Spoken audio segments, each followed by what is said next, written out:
임재 찬양 한 장만 드리도록 하겠습니다.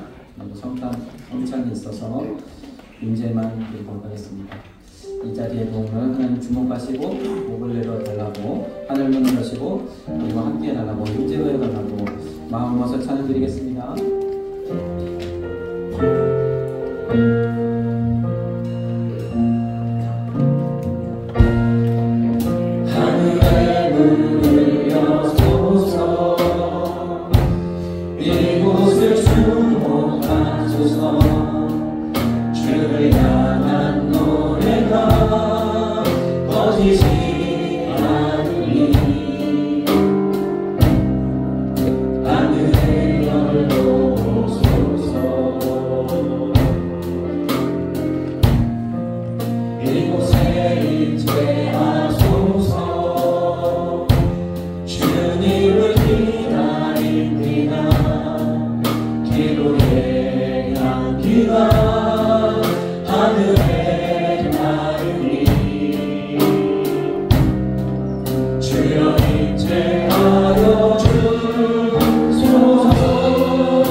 하나님의 세계를 보라입니다. 하나님의 세계를 보라.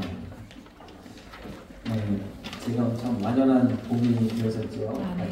따뜻해졌고 또 옷도 많이 가벼워졌고 또 이제 벚꽃도 만발하게 펴서 아마도 이번 주말이 마지막이 될 텐데 금물일 텐데 여러분들도 또 벚꽃도 좀 보시고 여유가 되시면 또 들로 산으로도 나가 보시면 유익한 점 있습니다. 그래서 우리는 이제 주일은 예배 드리니까 예배 드리고 하시고 또 먼저 우리는 하나님을 먼저 예배하고 그렇게 하셔야 될 점 있습니다. 세상 좀 저도 잠깐 이렇게 나가 보니까 엄청 차가 막히더라고요. 많은 사람들이 이렇게 다니시는 것 같아요. 우리는 먼저 하나님 앞에 예배하고 그리고 그 다음으로 또 우리가 자연도 바라보면서 그렇게 여유를 가지고 살아가면 또 큰 유익이 있는 점 있습니다. 근데 오늘 우리 말씀을 보면서 특별히 우리는요 이 먼저 첫 번째로 우리가 눈을 들어 하나님의 창조 세계를 바라보아야 합니다. 예, 눈을 들어 하나님 창조 세계를 보면 그 창조 세계 가운데 주시는 참 그 놀라운 은혜가 있죠. 우리도 나가서 이렇게 보면 산도 쳐다보고 강도 쳐다보고 바다도 쳐다보면 참 너무 멋있고 아름답고, 또 놀라운 것은 참 사람 우리로 하여금 겸손하게 만드는 그런 어떤 무엇인가가 좀 있는 것 같아요. 자연을 바라보면 경외심이 된다고 하죠. 그렇죠? 그래서 좀 자연 앞에 또 우리 인간은 좀 낮아지고 겸손할 수 있게 되는 그런 어떤 측면들도 있습니다. 그래서 세상 사람들도 참 그런 면들을 여러 가지 덕목으로서 이렇게 가져가시는 그런 분들도 계시죠. 먼저 우리 말씀 보겠습니다. 이사야 40장 26절 우리 본문 말씀인데 같이 한번 읽어보겠습니다. 너희는 눈을 들어 누가 이 모든 것을 들어가였나 보라. 주께서는 수요대로 만상을 이끌어내시고 각각 그의 이름을 부르시나니 그의 권세가 크고 그의 능력이 강하고 하나도 빠짐이 없느니라. 자연을 감상하고 보는 것 너무 좋은데 우리가 가져야 할 것이 무엇이냐면 그 안에서 역사하셨던 이 모든 세계를 창조하시고 하나도 빠짐없이 이루신 이 하나님을 우리가 발견해야 된다. 하나님을 기억해야 된다는 거죠. 여러분들도 이 자연을 바라보시면서 그 안에서 주는 그런 감동, 잔잔한 감동에만 빠지는 것이 아니라 이 세계를 어떻게 하나님이 이렇게 만드셨을까? 거기에 우리가 한번 집중해 보시는, 그래서 한번 나가서 보시고 하나님 어떻게 이렇게 만드셨을까? 이렇게 한번 하나님의 마음을, 또 하나님의 그런 창조의 능력을 한번 묵상해 보시면 좋을 줄 믿습니다. 그래서 참 우리가 이렇게 자연을 바라보면 이 자연은요 어떻게 보면 이런 아까도 말씀드렸지만 우리를 겸손하게 만드는 그런 경외심을 준단 말이죠. 그러다 보니까 사람들의 생각에 뭐 우리도 자연의 일부야 뭐 이렇게 이야기하는 그런 기류들이 좀 있어요. 이게 어찌 보면 성경을 따르지 않는 모든 종교들 또는 사상들이 결국 그 끝까지 딱 쫓아가 보면 그래서 어쩌라고 하면 그래서 우리는 자연의 일부야 라고 이야기한다는 거예요. 결론이 결론이 여기에 도달하게 되는 거죠. 그런데 우리는 그렇지 않다는 것을 여러분들에게 좀 말씀을 드리고 싶은 거예요. 자, 그럼 왜 이러한 현상들이 나타날까? 왜 이러한 사상들이 주를 이룰까? 왜 그러냐면 우리가요 알든 모르든 진화론에 익숙해져 있기 때문에. 여러분들 그렇죠? 사람은 점점점 진화돼서 사람이 되어졌습니까? 아니요. 원숭이가 점점점 발달해서 사람이 되어졌습니까? 아니요. 많은 이제 과학자들도 그렇게 이야기하고 하다 보니까 우리가 너무 진화론에 익숙한 거죠. 근데 오늘 성경은 분명히 하나님이 세상을 창조하셨다 이야기를 하고 있어요. 거기에 하나도 빠짐이 없다. 아무리 작은 미생물이라 할지라도 역할이 있다는 거예요. 그 미생물 없으면 우리가 돌아가지가 않아요. 이상하죠. 우리는 정말 더럽게 여기고 그렇게 아주 혐오하는데 그게 없으면 안 된다는 거예요. 썩고 부패하는 것도 일종의 이 자연이 돌아가기 위한 어떤 원리 중에 하나라는 거죠. 그래서 이러한 은혜 세상에 보면 이 세상에 그 어떤 존재도 하나도 하나님이 목적 없이 만드신 것이 없다. 그 하나도 다 소중하다. 우리는 이렇게 바라볼 수 있는 줄 믿습니다. 그래서 이러한 창조론적인 개념, 관점을 우리가 좀 가져야 되는데 우리 특별히 공부하는 우리 학생들은 더더욱 이제 공부에 이 학업 중에 있다 보니까 진화론에 너무 익숙해져 있어요. 근데 여러분들이 아셔야 될 건 무엇이냐? 진화론은요 세상을 보는 관점 중에 하나예요. 세상을 보는 관점, 세상을 보는 안경이라고도 이야기하죠. 이 세상이 어떻게 되어졌을까? 나는 왜 생겼을까? 라는 어떤 질문에 진화론적인 관점이 있고 창조론적인 관점이 있어요. 진화론적인 관점은 뭐예요? 결국 그래 우연히 되어진 거야 라는 거죠. 우연히. 그러나 창조론적인 관점은 무엇이에요? 하나님이 뜻이 있어서 목적이 있어서 나를 만드셨다. 나를 지금 이 자리에 두셨다 많은 거예요. 오늘 이 자리에 여러분들이 나온 것도 하나님의 뜻이 계셔서 여러분들을 부르셨는 줄 믿습니다. 그래서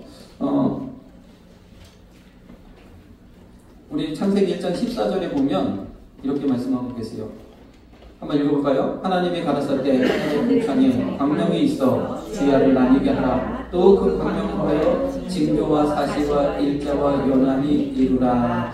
이 천지창조 6일 동안 하나님 창조하시고 7일째 쉬셨다는 이 천지창조 이야기는요, 하나님 어떤 과학적인 상황을 통해서 말씀하신 것이 아니라 하나님께서 이 세상 가운데 만물을 이루신 목적을 가지고 구분해 놓으십니다. 첫째 날, 둘째 날. 근데 특별히 이것은 넷째 날 기사죠. 넷째 날 이야기인데, 광명을 만드셨는데 우리 하늘 태양과 달이 있는 거 아죠? 지금은 우리가 이것을 다 과학적으로 우주에도 나가고 그러기 때문에 다 알죠. 태양 주위에 지구가 돌고 있고 지구 주위에 달이 돌고 있다는 사실을 잘 알고 있습니다.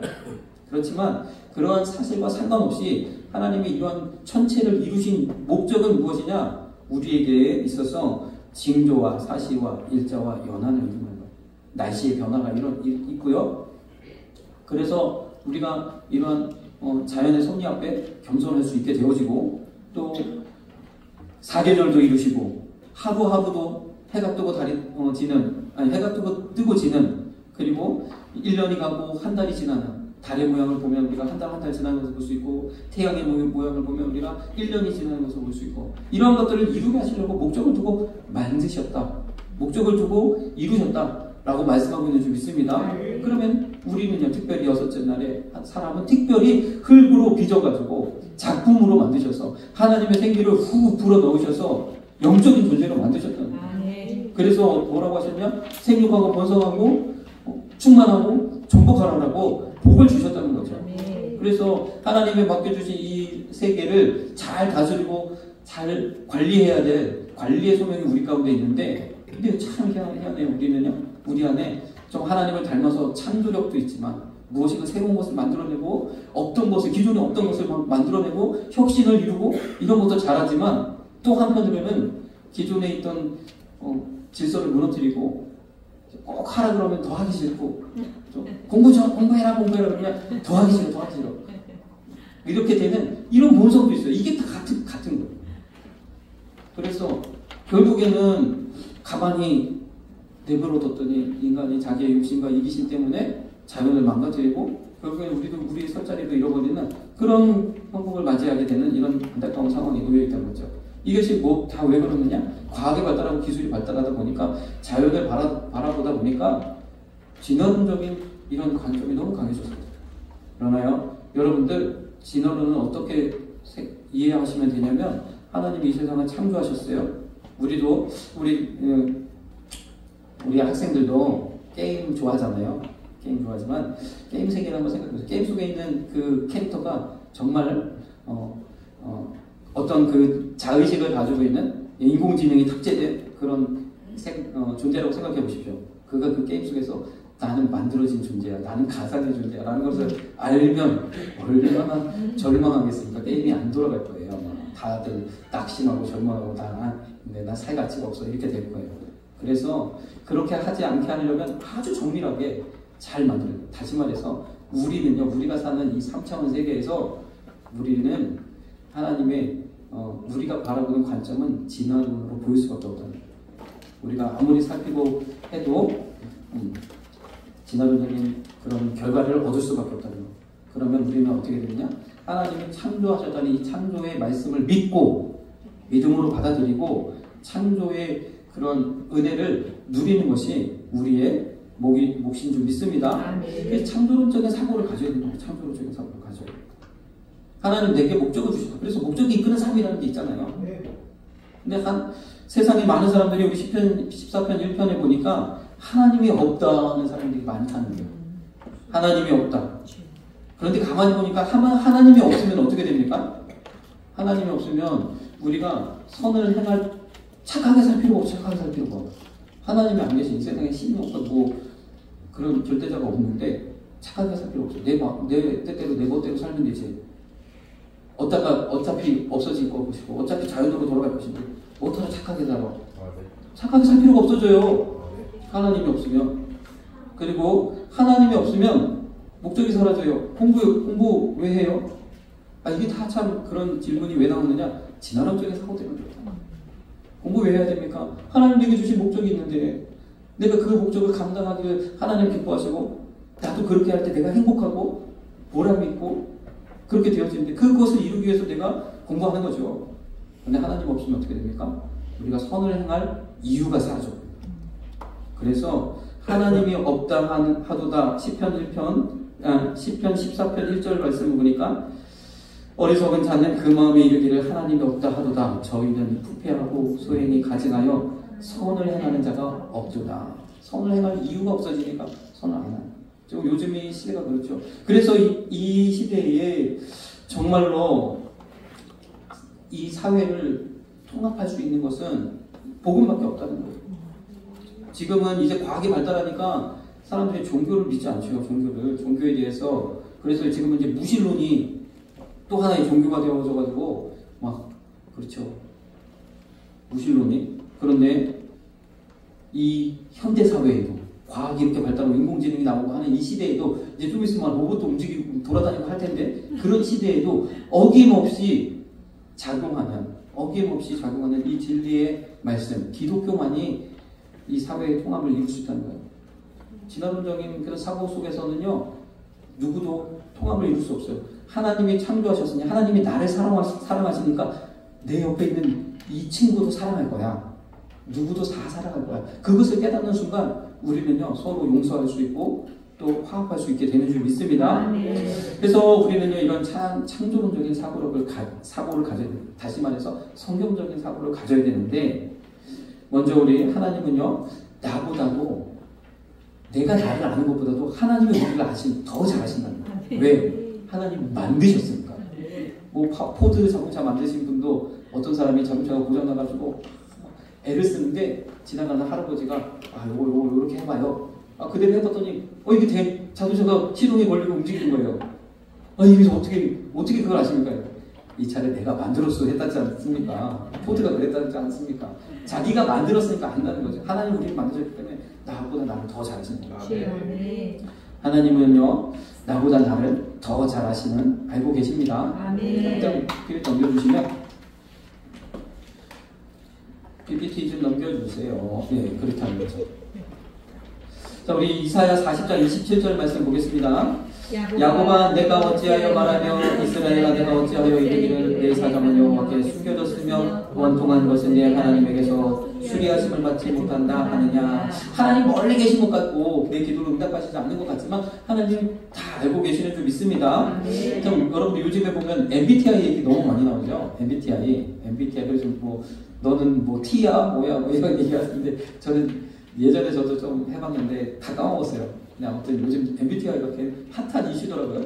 왜 MBTI가 이렇게 인기를 끌까요? 그만큼 사람 관계 맺기가 어렵다는 얘기예요.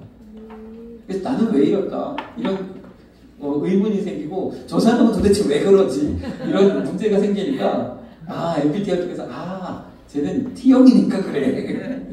쟤는 P형이니까 그래. 아무튼 이해를 하기 위해서 그렇다는 거예요. 그만큼 사회가 참 어렵다는 거죠. 참 성경 이론의 창이론이라는 것이 있는데 그것을 보면 내가 아는 내가 있고 내가 모르는 내가 있다는 거예요. 근데 반대로 내가 모르는 그것을 남은 알고 있어요. 그래서 남은 또 보면 남이 알고 있는 내가 있고 그것도 남은 모르는 내 속은 또 모르니까 남이 모르는 면도 있다는 거예요.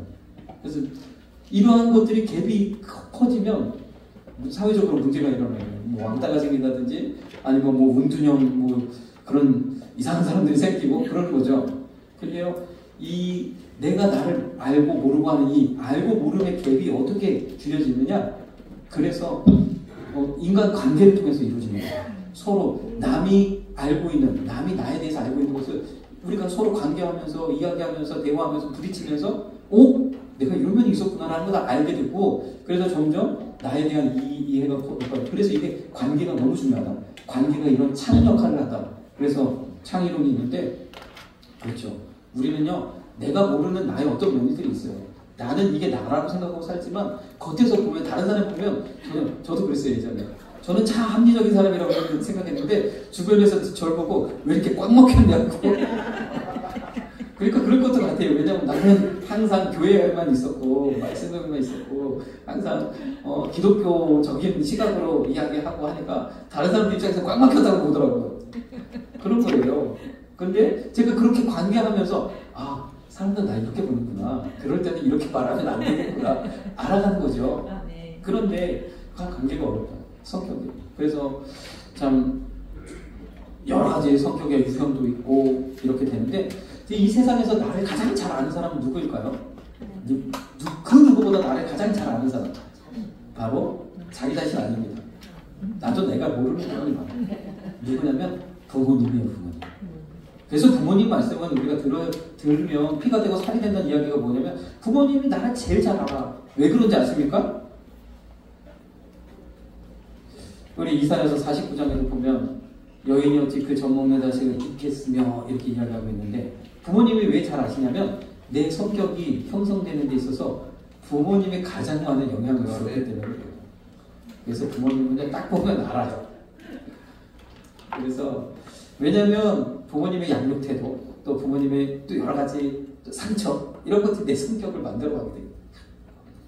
나는 부모님으로부터 나왔기 때문에 그래요. 어릴 적 경험이 결국 오늘날 나를 만들었기 때문에 그래요. 부모님이 가장 잘 알았습니다. 그런데 오늘 이사야 49장 15절에서 16절은 뭐라고 말씀하시느냐? 혹시 부모님이 어머니가 잊을지라도 하나님은 잊지 않으신다는 거예요. 하나님은 부모님보다도 나를 더 잘 아신다.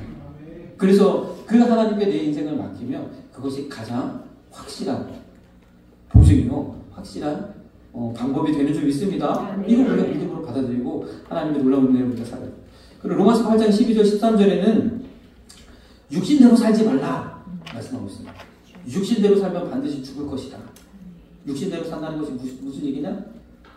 우리가 그냥 밥만 먹고 먹기 위해서 사는 거지 살기 위해서 먹는 거지 그냥 밥만 먹고 이렇게 살면 그런 거 그렇게 이야기할 수도 있지만 세상은요 우리로 하여금 뭐라고 할까요? 우리의 어떤 욕심, 우리의 것들을 계속 부추겨서 그렇게 살기를 만들어요. 다시 말해서 그냥 네가 좋은 대로만 하고 살아. 근데 우리가 세상 살아갈 때 내가 좋은 것만 하고 어떻게 살 수 있습니까? 우리 학생들이 여기 있지만 평생 어떻게 게임만 하고 살겠어요? 게임만 하고 살면 어떻게 되면 인생이 망하겠죠. 내가 할 것도 해야 되고 배울 것도 배워야 되고 또 하나님이 맡겨주신 소명을 이루기 위해서 더 열심히 노력하고 앞으로 달려가야 될 텐데 세상은 그렇죠. 아니야. 게임 재밌잖아. 게임만 해. 라고 이야기한다는 거예요. 이게 육신대로 살면 죽는다는 결국. 그래서 내가 좋을 대로만 하고 살 수가 없고 하나님이 기뻐하시는 그 일을 향해서 우리가 부단히 노력하며 절제하며 나아가야 되는 필요가 있는데 우리가 결국 이 하나님에 대한 믿음이 없으면 그렇게 되어줄 수가 없다는 거예요. 하나님은요 나를 아실 뿐만 아니라 나를 지지하시고 또 후원하여 주시는 줄 믿습니다. 하나님 나와 함께 하십니다. 나의 어떤 것도 잘 아세요. 내가 무엇을 좋아하고 내가 무엇을 하기 힘들어하시는지 다 아세요. 그때마다 하나님은 어떻게 하세요? 힘들어할 때 힘을 더하시고 또 할 수 있는 일들은 하나님께서 더 그 일을 더 잘할 수 있도록 은혜를 베푸시는 그 일을 우리 아주 아낌없는 후원자가 되어주신다는 거예요. 이사야 40장 28절 29절 같이 읽어보겠습니다. 너는 알지 못하느냐 듣지 못하느냐 영원하신 하나님 여호와 땅끝까지 창조하신 자는 피곤치 아니하시며 공비치 아니하시며 명철이 한이 없으시며 피곤한 자에게는 능력을 주시며 무능한 자에게는 힘을 더하시나니 아멘. 어려워할 때는 하나님 힘을 주시고 할 수 있도록 힘을 더하시고 알지 못할 때는 깨닫게 하시고 하나님 이 은혜를 베푸시는 줄 믿습니다. 근데 여기서 보니까 이 세상을 창조하신 하나님 우리를 만드신 하나님이요 피곤치 아니하시고 곤비치 아니하시고 명철이 한이 없으시다고 했어요. 저는 이 말씀을 보면서 하나님이 우리를 향해서 너무 사랑하고 기뻐서 막 흥분이 되는 거예요.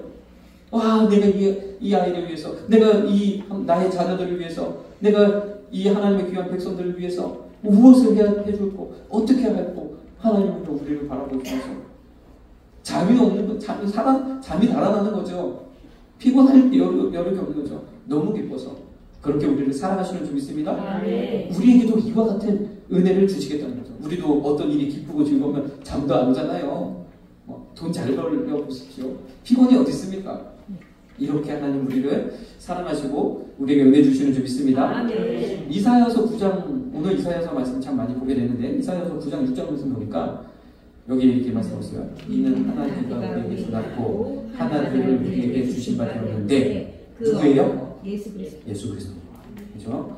자, 그 어깨에는 정사를 메었고 그 이름은 기묘자라 모사라 전능하신 하나님이라 영존하시는 아버지라 평강의 왕이라 할 것입니다. 자, 예수님이 이와 분이시다. 기묘자라 모사라. 그러니까 모사가 무엇입니까? 모사? 영어로는 카운셀러 들어가요. 상담자. 다시 말해서 우리 인생의 멘토. 가장 좋은 멘토를 만나는 것이 얼마나 큰 기쁨입니까? 사람 잘 만나는 것이 큰 기쁨이에요. 많은 분들 이야기 들어보세요. 내가 교수님을 잘 만났다, 뭐 누구를 잘 만났다, 부모님을 잘 만났다. 만남이잖아요. 그런데요, 우리 예수님이요, 우리의 이러한 멘토가 되어주신다는 거예요. 어떠한 멘토? 기묘자. 야, 기막힌 멘토가 되어주신다는 거예요. 아, 정말 놀랍다. 어떻게 그렇게 할 수 있지? 어떻게 이런 생각을 하실 수 있지? 라는 정말 그런 아주 그런 멘토가 되어줄 수 있다는 거죠. 또 전능하신 정말 완벽한 내게 딱 맞는 내가 구하는 모든 것을 다 능히 답해줄 수 있는 그런 멘토가 되어주시는 줄 믿습니다. 영존하시는 아버지가 영원히 나와 함께 하시고 정말 아버지같이 나를 품어주시는 그런 멘토가 되어주시는 줄 믿습니다. 주님 앞에 나가면 항상 평안을 얻을 수 있는 거죠. 어떤 멘토는 어떤 우리 상담을 가면 마음이 더 심란하고 복잡해져가지고 과거에 있는 거 다 들추어내서 막 힘들고 이런 경우도 있잖아요. 하나님 앞에 나아가면 예수님 앞에 나아가면 평안 주시는 그런 멘토가 되어주시는 줄 믿습니다. 예수님 이런 분이셔. 얼마나 우리에게 귀하고 마태복음 11장 28절에도 주님 직접 말씀하셨잖아요. 수고하고 무거운 짐 진 자들아 우리 잘하는 것은 내게 와라. 내게서 배워라. 내 멍에는 쉽고 가벼움이라. 주님이 동행하시면 내가 온전히 그 멍에가 뭔지 아시죠? 그 소가 밭 갈 때 쓰는 거. 쟁기를 끌고 밭에 갈 때 이 소가 혼자서 그거를 하나 끌고 가려면 얼마나 힘든지. 근데 소는 그래도 좀 힘이 있어서 괜찮은데 당나귀 보셨어요? 당나귀로 농사 짓는데 당나귀는 소만큼 힘이 없어요. 그래서 혼자 끌고 가면 당나귀가 성품이 원래 그렇더라고요. 얼마나 화를 내는지 모르겠어요. 화를 내고 그게 힘들다 이거죠. 힘들다. 근데 옆에서 이 엄마 당나귀가 같이 끌어주면 이제 괜찮아지는 거죠. 마찬가지로 나 혼자 이 무거운 짐, 인생의 무거운 짐을 혼자 끌고 가면 얼마나 힘듭니까? 가다가 지쳐 쓰러지고 누가 발이라도 걸면 그냥 걸려 넘어지고. 근데 주님이 함께 해주시겠다는 거죠. 멍에는 내게 맡겨라. 너는 나를 따라와라. 주님이 이렇게 말씀하고 있는 줄 믿습니다. 그래서 이렇게 이 놀라운 은혜가 나를 창조하신 하나님. 그래서 우리가 자연을 보면서 이것을 한번 좀 생각해 보라. 주님 말씀하고 있는 줄 믿습니다. 자, 그래서 우리 삶 가운데 하나님을 믿고 신뢰하고 하나님을 의지할 때 우리에게 새로운 소망이 생긴다는 거예요. 삶의 비전과 능력을 우리가 얻게 된다는 겁니다. 우리 이사야 40장 30절에서 31절 보겠습니다.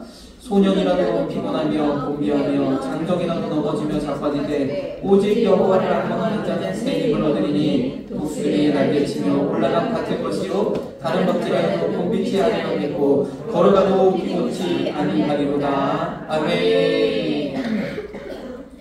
참 저는 이 말씀을 보면서 여러분 우리 지금 이 사회가 어떻게 이루어졌는지 제가 지난주에도 잠깐 말씀을 드렸는데 우리는 믿음을 바탕으로 되어졌잖아요. 신뢰를 바탕으로. 그래서 이 신뢰가 어떤 일정 부분의 거품을 만들어낸다는 거예요. 실제로 현물은 요건데 요거 가지고 이 사람도 쓰고 저 사람도 쓰고 그래서 알고 보면 거품이 이만큼 되어 있어. 근데 이 거품을 통해서 생산량이 극대화되고 그리고 놀라운 경제 발전이 이루어진다는 거예요.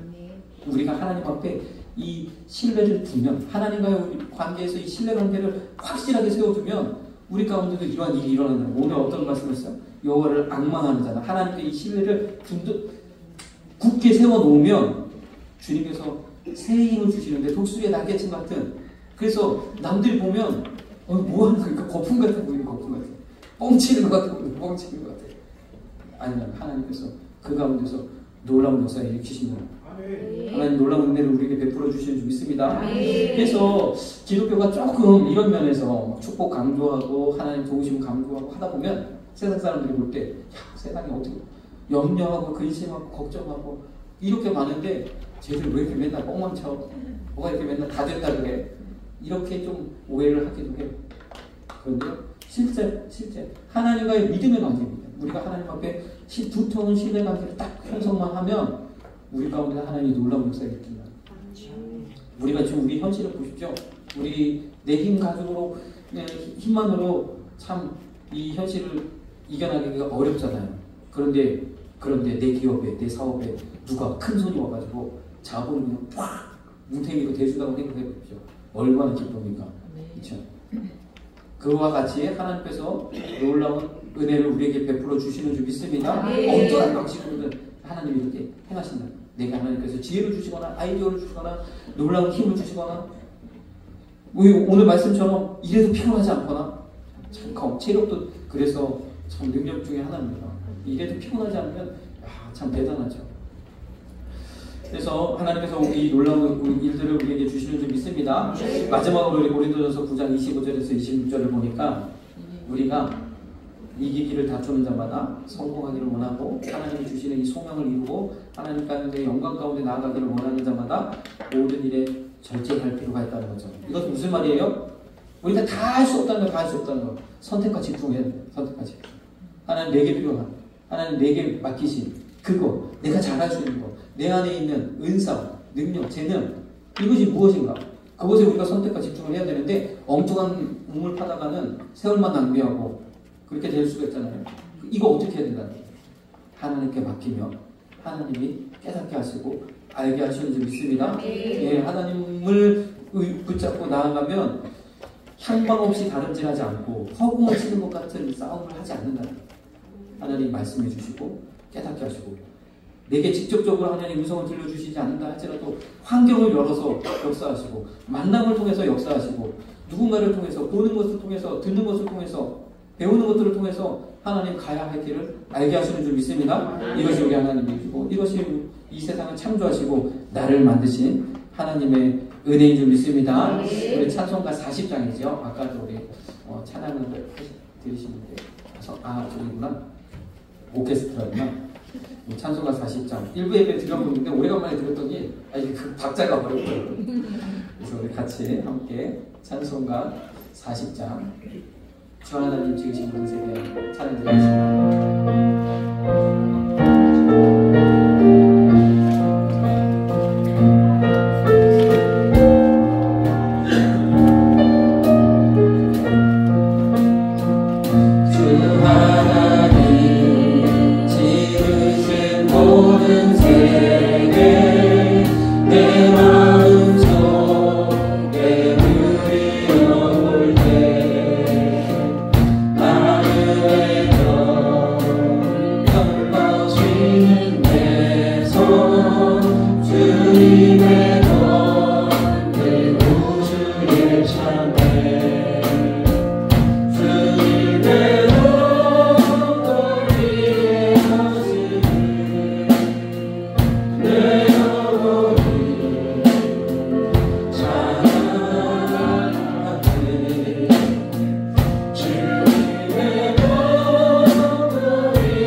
기도하겠습니다.